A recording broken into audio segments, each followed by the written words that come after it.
நீங்கள் இப்போ டஜன் கணக்கில் அடுத்தடுத்த படங்கள் வர படமெல்லாம் நீங்கள் நடிக்கணும்னு ஆசைப்பட்டீங்க, தொடர்ந்து படங்கள் நடிச்சிங்க. கிட்டத்தட்ட பார்த்தீங்கன்னா ஜிவி பிரகாஷ் எனக்கு தெரிஞ்சு அவர் 25 படத்துக்கு மேலே நடிச்சிருப்பார்னு நினைக்கிறேன்.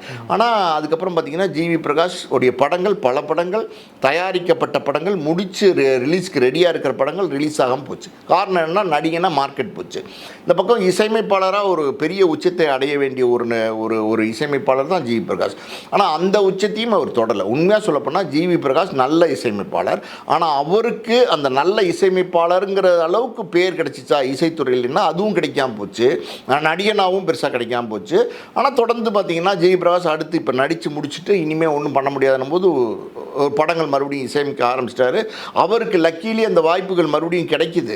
காரணம் வந்து நல்ல பாடல்கள் கொடுத்ததுனால நிறையா பெரிய பெரிய இயக்குநர்கள் அவருடைய பயணிக்க ஆரம்பிக்கிறாங்க. பெரிய பெரிய நிறுவனங்கள் மட்டுமில்லை, பெரிய பெரிய ஸ்டாரோட படங்களுக்கு கூட ஜிவி பிரகாஷ் மியூசிக் பண்ண ஆரம்பிக்கிறார். இப்போ குட் பேட் அக்லிலாம் அவருக்கு பெரிய வாய்ப்பு கிடைச்சு. ஸோ அது கிடைச்சதுனால அவர் மறுபடியும் அதில் கான்சென்ட்ரேட் பண்ண ஆரம்பிச்சிட்டார்.